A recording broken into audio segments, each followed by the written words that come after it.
Let's start this exhibition with a very strong image. The depiction you see is a portrait representing Carrie Lam, who is Hong Kong's governor, with the face of Xi Jinping, leader of the Chinese Communist Party. It is one of the most classically figurative works by the artist. It's oil on canvas. The reason behind this painting is that it's said that Xi Jinping reigns over Hong Kong through Carrie Lam, a puppet governor. Some of the slogans used by the protesters in Hong Kong in 2020 were "The brutal police is cold-blooded" and "Carrie Lam is killing Hong Kong." One of the most singular laws promulgated by Carrie Lam is the one according to which a candidate must be accepted by the Chinese government before applying for an elective position in Hong Kong, in order to grant loyalty towards the Chinese native land. It was a strategy to avoid the presence of people that in Lam's vision wouldn't care enough for the national security of Hong Kong. The work is inserted in a golden frame, intentionally flashy in order to unmask the self-celebratory intent.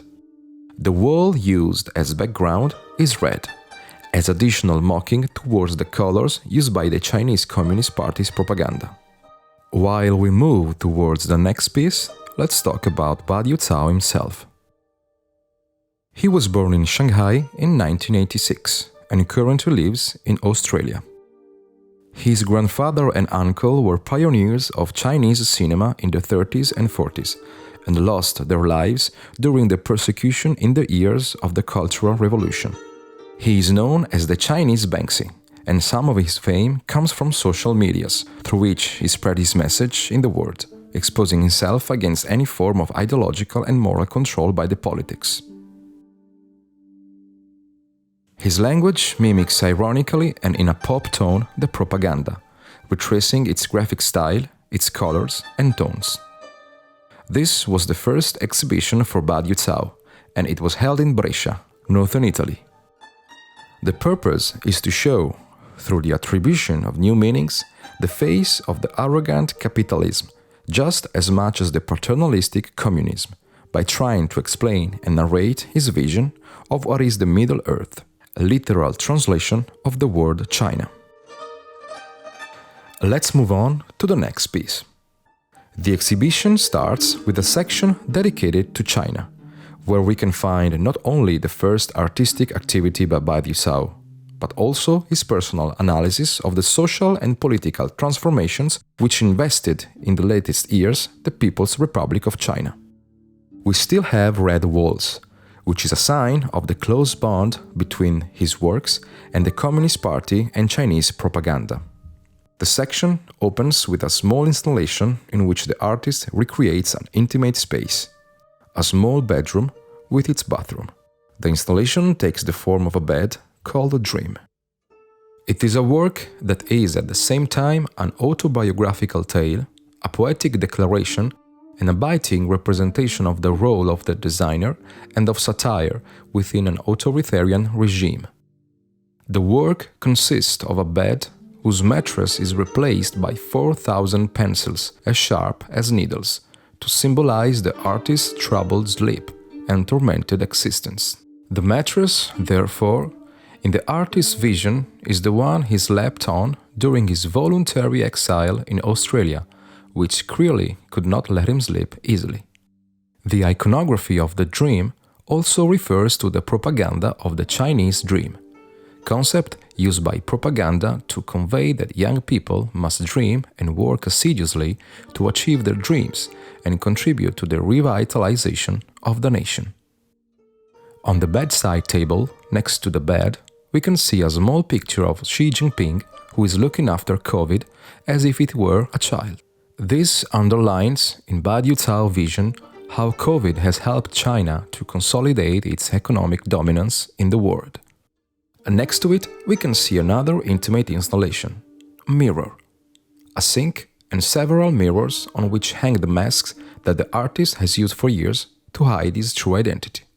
The masks, contained inside plastic bags, are packaged like consumer products found in the shop or supermarkets. A mask for each mirror. The masks that cover the reflection of the mirror also symbolize his initial inability to show his true identity. Reflected in the mirror, he does not see himself, but the mask that allowed him to change identity every day. On the 4th of June 2019, to commemorate the massacre of Tiananmen Square, Badiucao took off his mask and decided to reveal his identity, above all due to the numerous threats received. Reflected in the mirrors, you can also see on the opposite wall the portrait of Weiwei, famous Chinese dissident artist, great mentor, and in this case also conscience for Badiucao, who invites him to open his eyes and keep them wide open, to have courage. On the other side of the room, however, behind the next work, there is the self-portrait of Badiucao, which is depicted while he covers his mouth, forced by censorship. The next work is called Tiger Chair. The tiger chair, as it is called, is an instrument of torture that unfortunately can be easily bought online in China. China is also the world's largest producer of torture instruments. The chair was modified with a Dadaist intervention by the artist and transformed into a rocking chair, thus presenting itself as an object for every age, just like an ordinary design object among the many products available for furnishing a home. By creating a short circuit, the rocking evokes something relaxing, almost maternal, but combined with the typology of the seat that represents methods of coercion, it takes on a much darker meaning. Interrogations often take place in these tiger chairs, steel structures with iron bars and built-in handcuffs to block inmates. The prisoner is tied, hand and foot, to a metal chair, and is left like that for several days in a row. In other cases, the victims are tied to the chair so that they have no support for the upper body and that their weight falls completely on the legs. According to the authorities, the tiger chair is simply a method of holding detainees in place and preventing them from harming themselves. We now move to the next work called Tankman. This work is dedicated to the anonymous and symbolic hero of Tiananmen Square, who, on the 1st of June 1989, parked himself with his 2 shopping bags in front of the procession of tanks. Badiucao wants to keep alive the memory of this event, completely censored in China. And in 2018, he launched a proposal to all his followers through his Twitter account to remember the Tank Man. The work consists of a video showing the artist's performance in Melbourne, the Australian city where he lives. The photographs you see, on the other hand, are of ordinary people who, in various places around the world, have joined the artist's initiative. The vivid image of the historic confrontation between the lonely man and the tank is also engraved on the artist's right hand, the one he uses to draw, a warning on the importance of resisting and not remaining silent. The performance, which has become a real social campaign through the hashtag Tankman, is reiterated on the 4th of June each year, celebrating the day of the massacre. Activists and private citizens welcome the artist's invitation, becoming for a moment the Tankmen and becoming bearers of the same ideas.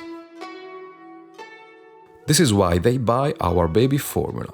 It is the indictment aimed to a phenomenon that has not reached the European media, but which has instead captured the attention of those in the Pacific. A trade war born between China and Australia, following a food security crisis linked to the production of powdered milk for the nourishment of infants. The scandal began in 2008, when it was made public that the milk produced by Senlu, a Chinese company, contained melamine, a substance used to produce plastics and glues, and which was functional to raise the protein content of milk, in order to pass strict controls imposed by the Chinese state. 6 children died, and about 50,000 were hospitalized. Since then, the demand for products from abroad, particularly from Australia, has exploded. Obviously, for Australian producers, this was a very positive fact. Around 20 million babies are born every year in the country of the dragon. while the Australian average is around 300,000. Thus, the stock available on the Pacific island have drastically dropped, in order to respond to the demand from China, where the product was called white gold.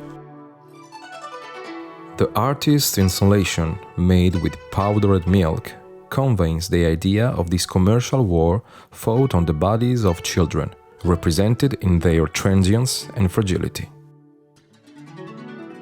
We would like to clarify that the sentences applied to the culprits of Saint Lô were very high. Among the indicted persons, we can count 2 executions, 3 life sentences, 2 sentences of 15 years in prison, and 7 dismissals within the body responsible for controlling the quality of food. Let's move on to the next work. 64 watch silhouettes drawn by Badiucao's own blood.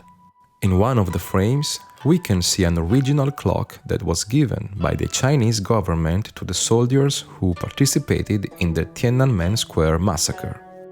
The installation of these 64 frames is site-specific, made specifically for the Brescia exhibition, and the blood used was taken right inside the museum. The number 64 is also symbolic. The 6 represents the month of June, and the 4 is the day on which the event happened. A few years ago, the watch was put up for sale by a London auction house. Badiucao, having heard of it, started a media protest that forced the auction house to withdraw the sale. Later, an American, who owned one of these very rare watches, gave it to Badiucao, and that's the one you see on display. Now let's go to the next room. Let's talk for a few seconds more about Tiananmen Square. Both the Tiananmen Square massacre and the fall of Berlin Wall date back to 1989, but with 2 diametrically opposed results. If in the case of the fall of the wall we put an end to the communist ideology in Europe, everything changes in the case of Tiananmen Square. That event put an end on the liberal idea on Chinese soil, and then led to the development of a model of life very different from the European one. Similar events occurred in the same year that have given us infinitely different futures. In this room, we find 6 portraits of 1 meter by 1 meter dedicated to the activists who participated in the protest against the Chinese government, guilty of not having immediately reported to the whole world the discovery of the COVID made by Dr. Li Wenliang, the first to have denounced the presence of the virus in December 2019, before the official announcement by the Chinese authorities. A communicative mantra also for netizens who claim freedom of speech and expression, one of the key elements of Badiucao poetics and of his extensive activity as an activist artist.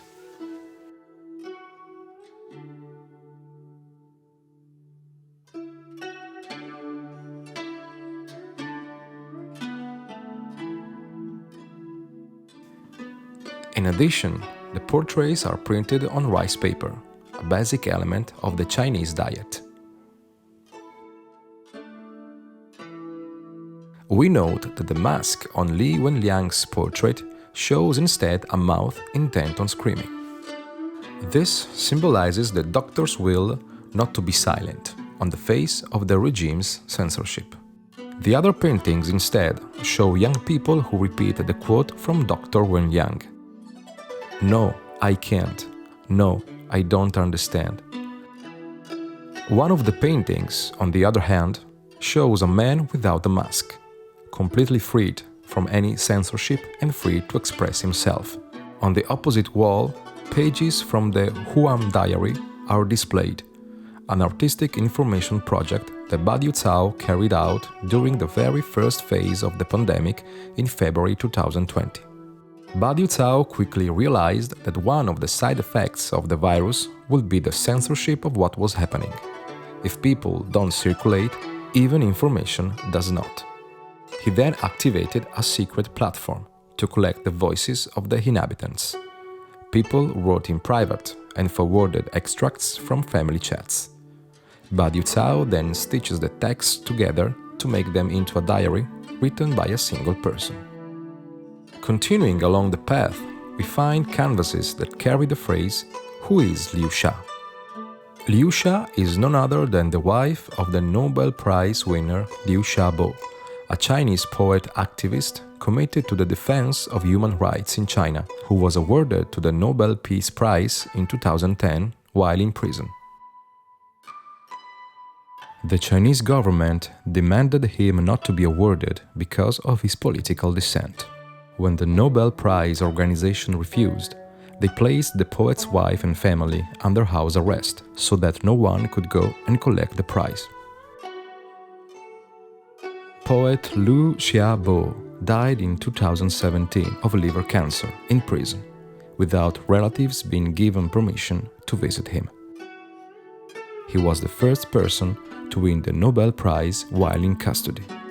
His wife, first under house arrest, harassed and forgotten, almost went mad. She never got to see her husband again. Badiucao, to ensure that this pain and commitment are not forgotten, has decided to give his face to the immortal women of the history of art. The first is therefore the Mona Lisa, followed by a famous Japanese print, then a Chinese print, a woman by Modigliani, and last Frida Kahlo. Here we see the bizarre juxtaposition between Xi Jinping, leader of the Chinese Communist Party, and Winnie the Pooh. The juxtaposition is not accidental, and it is not even an artist's invention.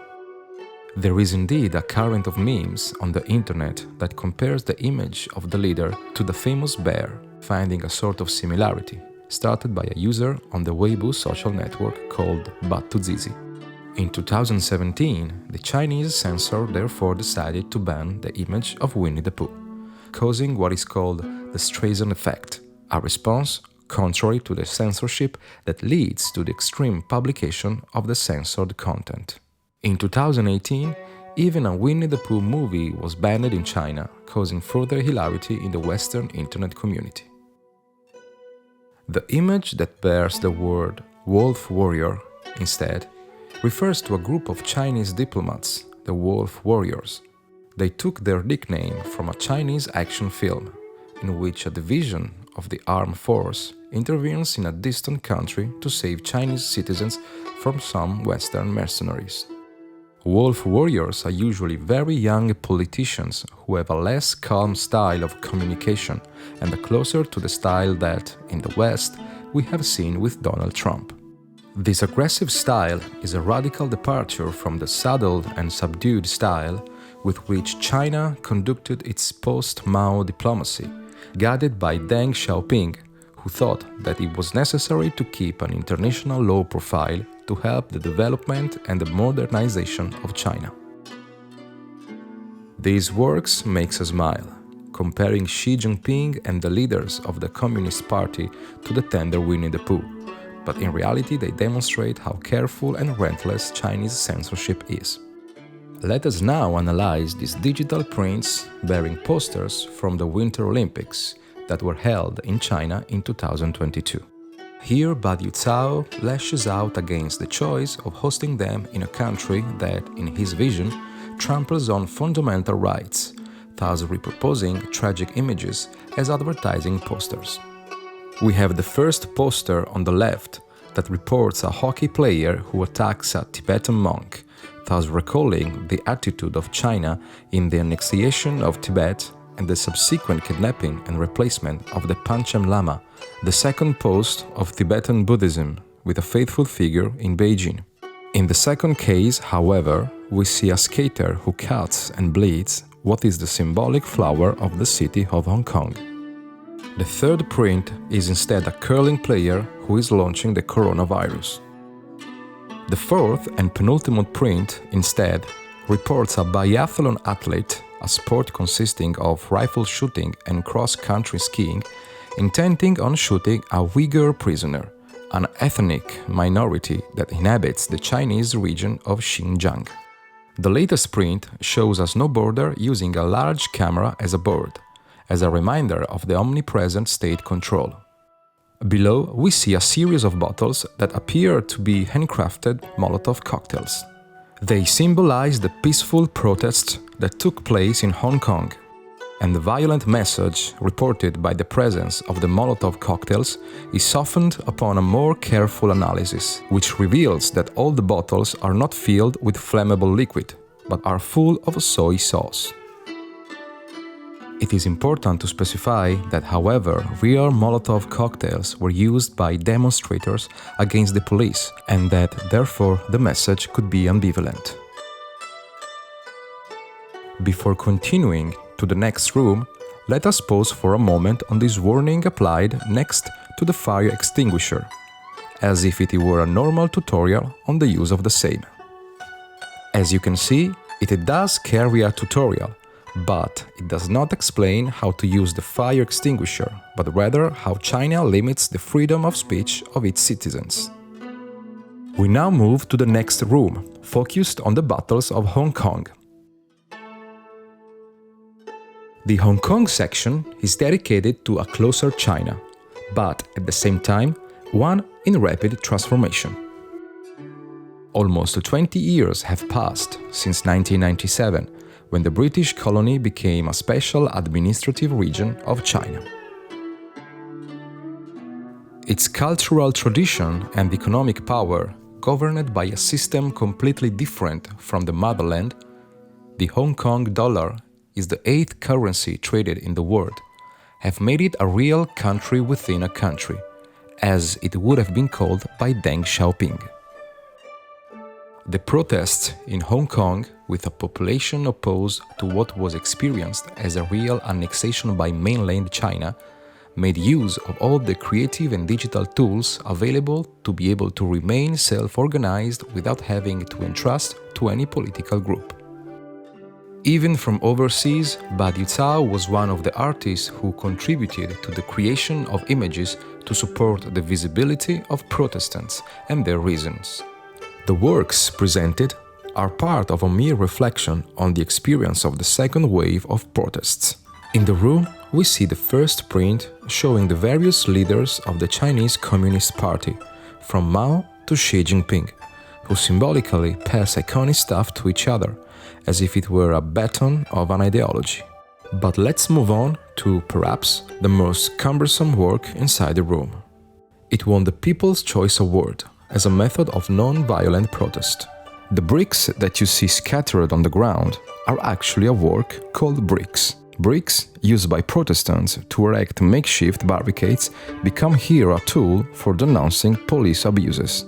The work is made up of bricks used not to be thrown, but to be positioned on the ground, and thus hinder the advance of the police. The room has yellow walls to commemorate the Umbrella Revolution, an event that in 2014 brought together citizens and students for 79 days to ask for universal suffrage. The symbol of this protest was yellow umbrellas that demonstrators used to defend themselves from the tear gas launched by the police. Among the works on the walls, we can see Bruce Lee with his famous motto, "Be water." The motto meant that in martial arts, one had to adapt to the opponent just like water fits into a container. The motto means that in martial arts, one has to adapt to the opponent just like water fits into a container. This idea of fighting was then resumed by the Hong Kong students, who stopped making permanent bases in a specific place, switching to a sort of peaceful guerrilla, localized in some points of interest, and then fleeing and hiding. The print you can see on the left represents Xi Jinping and Carrie Lam, the governor of Hong Kong, covered with post-its. This is a quote from an event in which the people of Hong Kong were invited to go and attack, near the government, post-it notes reporting their wishes and request for Lam resignation. On the opposite wall, we see instead prints with a red background. Again, this is the color used by Badiucao to symbolize and mock the communist propaganda, with soldiers who use the coronavirus as a weapon to bend the will of the people of Hong Kong. We can see how there is a truncheon representing the coronavirus, the famous tanks of Tiananmen Square, and eventually a rifle. As we head into the next room, let us pause for a moment on this other work, next to the fire extinguisher. In this case, it refers to how censorship and coronavirus have blocked the possibility for dissidents to pursue ideas other than those of the party. We now head to the next room. This is a set of neon works made for a 2018 Hong Kong exhibition in collaboration with Amnesty International. The exhibit was later cancelled following threats from China. Among the works on display, at the bottom we can see the neon portraying Liu Xia, Nobel Prize winner, sentenced by the Chinese government to 11 years of imprisonment for subversive acts, and his wife, Liu Xia, and some modified social symbols. So let's see the Twitter symbol, a little bird, pierced by errors due to its acceptance of Chinese censorship. We see Facebook, which is likewise portrayed as a real appendage of the communist regime. But, above all, we see a distortion of the famous Google logo in Gongle. Gong is in fact a diminutive of the full name of the Communist Party in Chinese. The misrepresentation, therefore, refers to how Google, the American search engine, adapts to Chinese standards in order to operate on the Asian market, thus censoring information to the citizens who use it. Looking for events such as Tiananmen Square in Europe and America will lead to results relating to the 4th of June 1989, while in China it will lead to nothing, or at least not to the information related to that event, but generic photographs of the square. This is not due to a censorship by the regime, but to a censorship carried out by Google itself, or Gongle, as the artist ironically calls it. The ideograms below literally mean singing together, as if Google wanted to sing for the Chinese Communist Party. The last work shows a silhouette of Xi Jinping with 4 ideograms. The work refers to an error in a speech by Xi Jinping, in which, quoting a Chinese proverb at a G20 meeting, he mispronounced the word undress, hence the meaning of portraying him as a stripper. We now proceed to the third section of the exhibition, dedicated to Xinjiang and the ethnic group of Uyghurs. Here, the Western and Chinese media have often clashed in the readings of the phenomenon, according to which, according to the West, a real ethnic cleansing is taking place, while according to the Chinese press, it is simply a physiological decline in births in this region, comparable to what happens in Western countries. A series of fake advertising posters are exhibited here that playfully mock words, Western brands and propaganda images. Through strong colors and impactful images of the posters, the artist desecrates the communist artistic propaganda and the symbols of capitalism, reproducing their style and emphasizing their contradictions. The first work shows a Uyghur who collects cotton and who, despite having his face erased as to symbolize the future erasure from common memory, weeps a tear of blood. The second manifesto is instead a critique of Apple and the big Western brands that often take advantage of cheap labor from prisoners in the Xinjiang region. This is also a call to awaken Western consciences, which, while condemning in words a country that is seen as non-democratic, then actually support its policies by consuming its products. Under the logo, on the other hand, we can see the famous phrase reported for the first time on the gate at the entrance of the Auschwitz concentration camp. Arbeit macht frei. Work makes you free. We then see the Coca-Cola brand, which however bears the word genocide with barbed wire to complete the famous logo. As the last work of the series, we see the face of Xi Jinping with the Nike logo as his mustache, in order to recall an image strong enough for us Europeans. Did you recognize him? Well, yes. Adolf Hitler. The sentence quoted says, "Believe in money, even if it means sacrificing every Uyghur." Precisely the attitude that many big Western brands have towards the problem.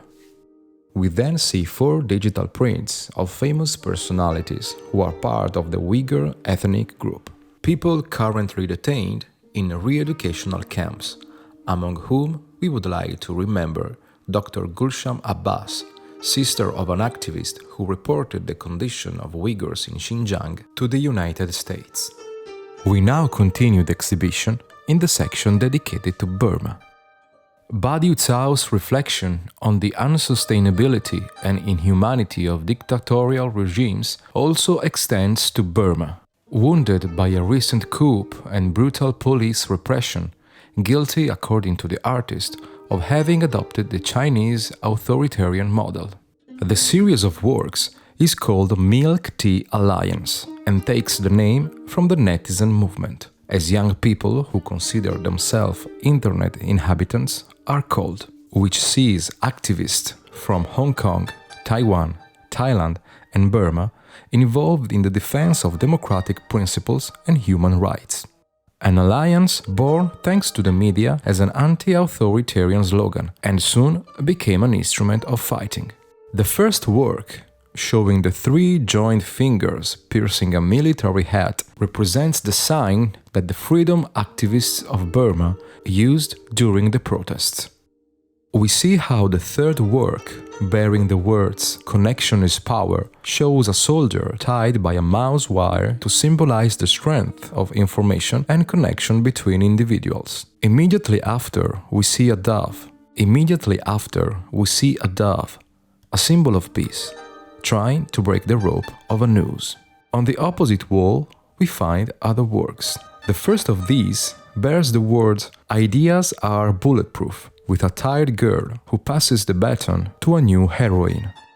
Precisely, this metaphor symbolizes the importance of the internet in the youth struggle against these systems of government and how they see their own ideas of freedom as real batons to be passed on to each other.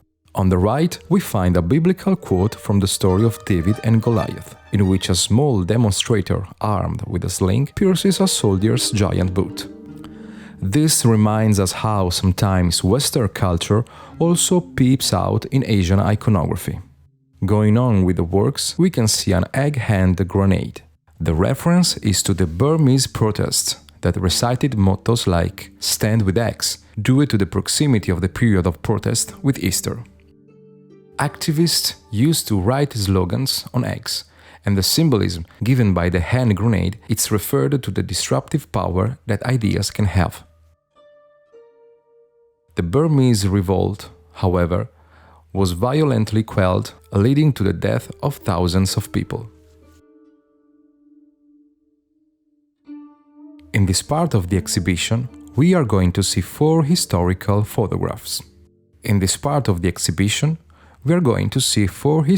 photographs. Four large drawings taken from as many photos that have told the world about the violence or the consequences of war on children. The first canvas shows a pencil reworking of the famous photos portraying Kim Phuc, the Vietnamese girl hit by napalm on the 8th of June 1972 during the Vietnam War. The photo, which has become a symbol of the conflict, shows Kim Phuc at the age of 9 fleeing a village completely naked along with other children after being severely burned on her back and arm from a napalm bombing by the air forces of South Vietnam. The photograph was taken by Nick Ut. In the second, we can see an undernourished girl curled up on the ground. In the original photo, behind her, there's a vulture patiently waiting for her death. This is the photo Kevin Carter took in 1993 in Sudan. We are in 1993, in a country, Sudan, tormented by a civil war that began many years earlier, in 1956. Split in two, the south of the country fears the domination of the Islamic government of the north and has been seeking independence for over 30 years. In 1992, the government of the north succeeded in imposing Islamic law also in the south and appropriated the international aid that arrived in that area. Local food production has drastically reduced after years of war. It is a day in March when Kevin Carter takes the decisive photo that will allow the whole world to really understand what is happening in that distant and forgotten place. The photo won the Pulitzer Prize. The day after winning the award, the photographer committed suicide, believing he could not continue living after what he saw. In the third one, we see Alan Kurdi, a 3-year-old Syrian child who has become a symbol of the European migrant crisis after his death by drowning. This iconic photo was taken when his lifeless body was found on a beach. The child and his family were Syrian refugees who were attempting to reach Europe. The photograph of his lifeless body was taken by Turkish journalist Nilüfer Demir, and it quickly spread around the world. The claim that Alan's family attempted the sea voyage following refusal to be accepted in Canada, his death, and the wider refugee crisis sparked heated debate during the 2015 Canadian federal election, and in general in all countries affected by the crisis of the reception system. After the shipwreck, a Syrian radio reported that the child's family had paid $5,860 for 4 seats on the boat, which already had 20 people on board. The dinghy managed to evade the surveillance of the Turkish Coast Guard, setting sail from an isolated beach late at night.